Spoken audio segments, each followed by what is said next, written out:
Aqui está a resposta. Ofício 501, em resposta ao requerimento 145. Em atendimento ao requerimento número 145, do nobre vereador Robertinho Eck, vem respeitosamente apresentar as seguintes informações referentes ao terreno existente no final da Avenida Recanto, no loteamento Reneville. 1. Informamos que, em vistoria realizada, constatamos que o campo mencionado continua existindo e ainda permanece no local e sem nenhum impedimento ou obstáculo, conforme se pode verificar através das fotos. Mas as fotos realmente não dá para verificar. Dá porque se alguém quiser. Tá disponível na internet isso aqui. A minha pergunta foi prejudicada. Está em discussão o quê? É uma indicação? É a indicação que está em discussão ou é requerimento? A indicação não entra em discussão, né? Não entra em discussão a indicação, mas como eu dei como eu coloquei em discussão, o vereador Robertinho usou, a vereadora Déia. Você quer, depois se o nobre vereador quiser fazer uso da palavra, eu abro a palavra para o vereador. Não, estou falando questão de ordem, que eu não vejo aí a discussão em... Eu estou uma parte do vereador em indicação, Rodrigo. aí está discutindo a indicação e requerimentos que mas foram... tem algum problema por parte do vereador, ou o vereador Roberto se explicar aqui, ou está tranquilo?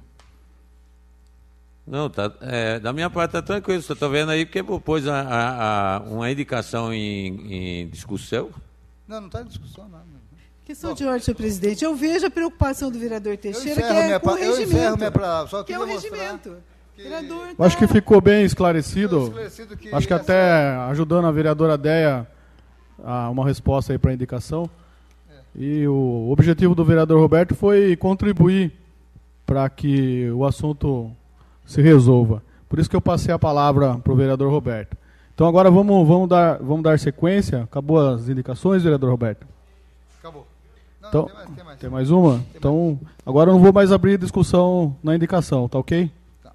Considerando que na região da Vila Nova Mairim, Secap e Residencial Parque, algumas vias já foram conservadas, considerando que na rua Norberto da Silva César é uma importante ligação entre esses bairros, considerando que essa via tem vários estabelecimentos comerciais e, assim sendo, precisa de organização para a parada de veículos, indica ao Executivo nos termos regimentais que determine ao setor competente a execução de uma operação tapa-buracos e serviços de conservação e sinalização horizontal desta via. Vereadora Déia.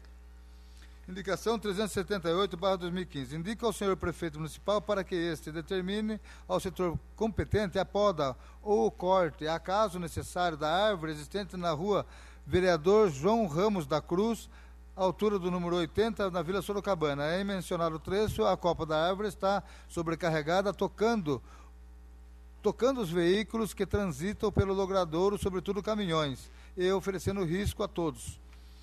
Pelas providências, agradecemos. Gabinete do vereador Rodrigo da Imobiliária. Acabou. Ninguém inscrito? Pela ordem, senhor presidente. Pela ordem, vereadora. Eu enviei na semana passada um ofício a Vossa Excelência, dando ciência de um encaminhamento que eu tinha feito. E pedi no mesmo ofício a leitura na sessão, mas não foi possível, não foi feita. Então, agora eu quero que seja lido. Um ofício encaminhado a Vossa Excelência sobre o loteamento Terras de Mairim.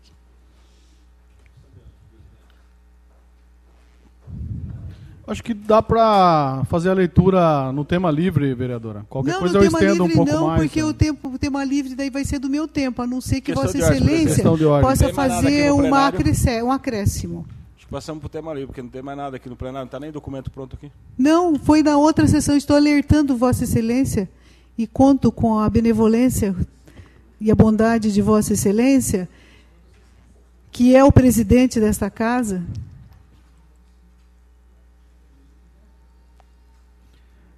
Então, vereadora Déia, Então, no decorrer da sessão, assim que estiver aqui, a gente apresenta e Vossa Excelência vai poder tomar analisa. Ciência. Qualquer coisa eu suspendo a sessão para analisar o teor do documento. Isso, tá? E a gente faz a leitura.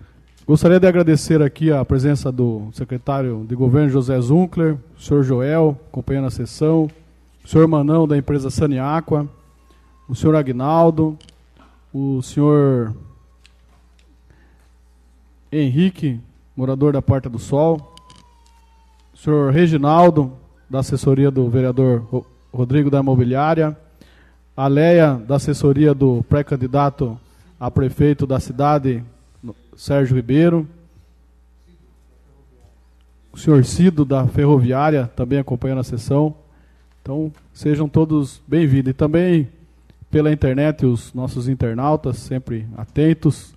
Passamos agora ao tema livre, onde está inscrita a vereadora Adéia.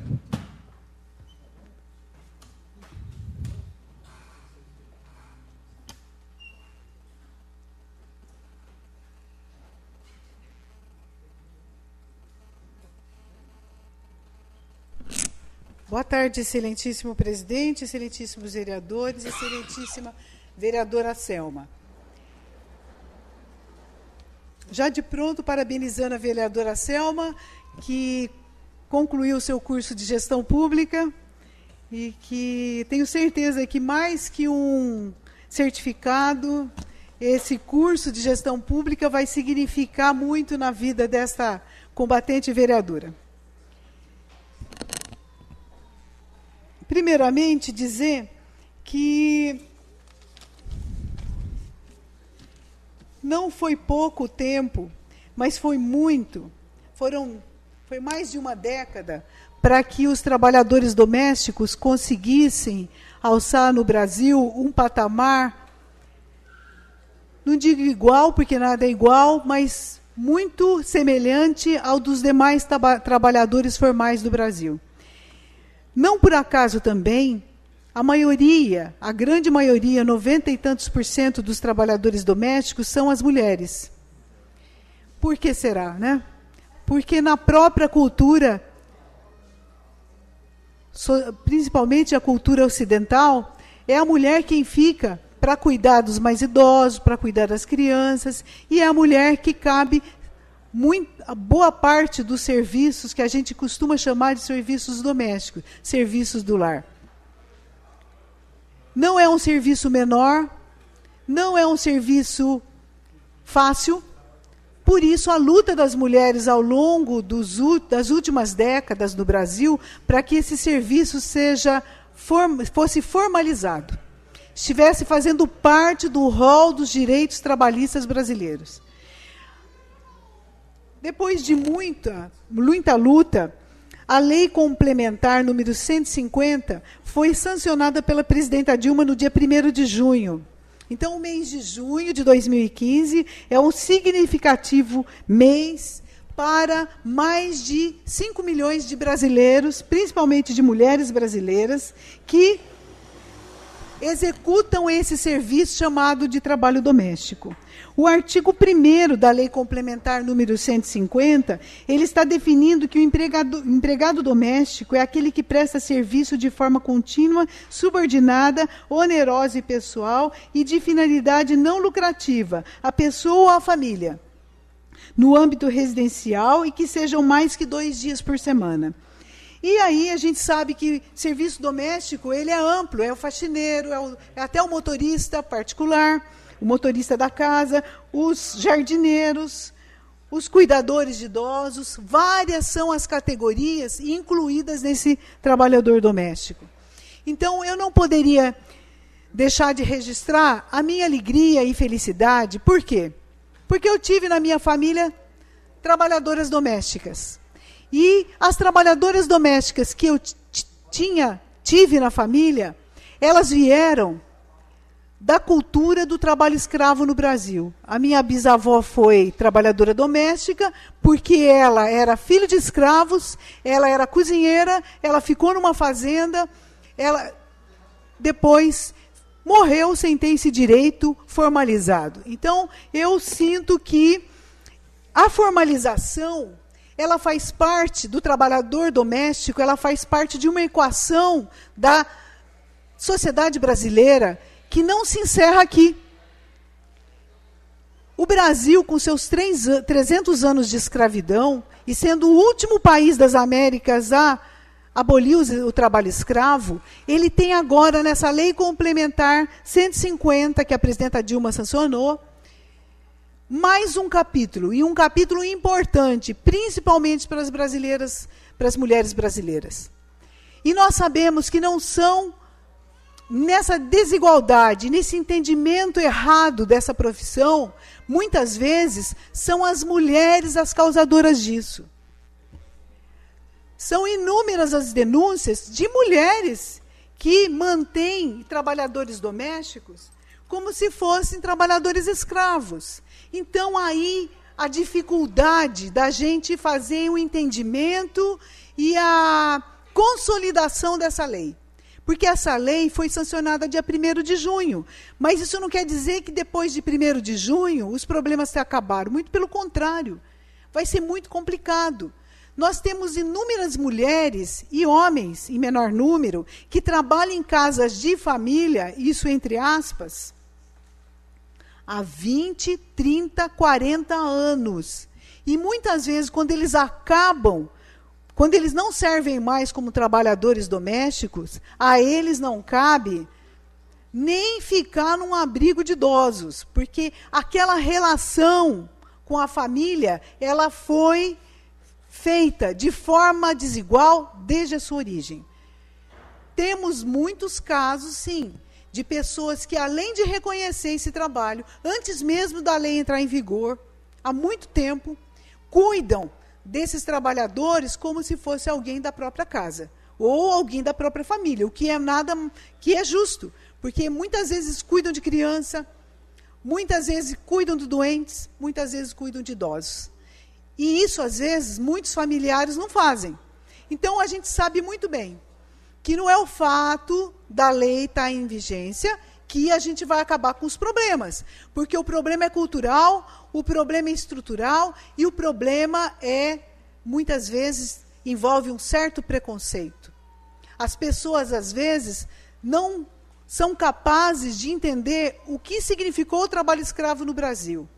Se não foi capaz de entender isso, como é que vai entender a abrangência de uma lei que faz com que o trabalhador doméstico tenha status de trabalhador? Então, está aí uma série de coisas que nós vamos ter que fazer. Numa cidade como Mairinque, as pessoas podem achar que isso não acontece. E acontece muito. E outra coisa que eu gostaria de registrar aqui. O número de trabalhadoras domésticas que não trabalham aqui. Ou será que ninguém enxerga e é invisível aquelas mulheres que tomam o ônibus 5 da manhã, 5h30, 6 horas para Sorocaba? E que descem em frente ao condomínio Olga, ao Granja Olga, ao condomínio não sei o quê. E que depois, quando a gente volta de Sorocaba, por volta de 4 horas, 5 horas, a gente verifica nos pontos de ônibus as mulheres que estão retornando da jornada. Então, uma boa parte das trabalhadoras informais do município de Mairinque são trabalhadoras domésticas. E que precisam ter os seus direitos reconhecidos agora com a lei, com a força da lei. Então, nós sabemos muito bem que se nós temos aí o desafio de conscientizar as mulheres pelos seus direitos, de conscientizar as mulheres que ainda praticam o preconceito, praticam a desigualdade em relação às trabalhadoras que elas mantêm no próprio lar, nós sabemos que nós conseguimos vencer uma página da história brasileira. Foram mais de 12, 13, 14, 15 anos até a gente conseguir que, dentro do Congresso Nacional, se fizessem os acordos necessários para que essa lei saísse de lá, como saiu agora, e foi sancionada pela presidente. Então, fica aqui esse nosso registro. A história dos trabalhadores brasileiros, a partir de 1º de junho, ela ganha um fator muito positivo, que é colocar na formalidade a grande maioria das mulheres, mais de 4 milhões, 5 milhões de mulheres, que exercem essa atividade que é de ser trabalhadora doméstica. O outro assunto que me traz a essa tribuna, senhor presidente, que foi aqui debatido, eu gostaria até de fazer um alerta à presidência, que depois que saiu daqui a cortina, ficou muito difícil da gente usar a tribuna e usar o tablet durante a sessão das 14h. Que uma providência fosse tomada para que não inviabilizasse o uso desse equipamento e nem ficasse tão difícil a gente estar usando a tribuna. Bom, foi debatida aqui a questão do Jardim Reneville. A minha indicação, ela vai um pouco além do que é o campinho que a gente costuma chamar de Campinho do Reneville.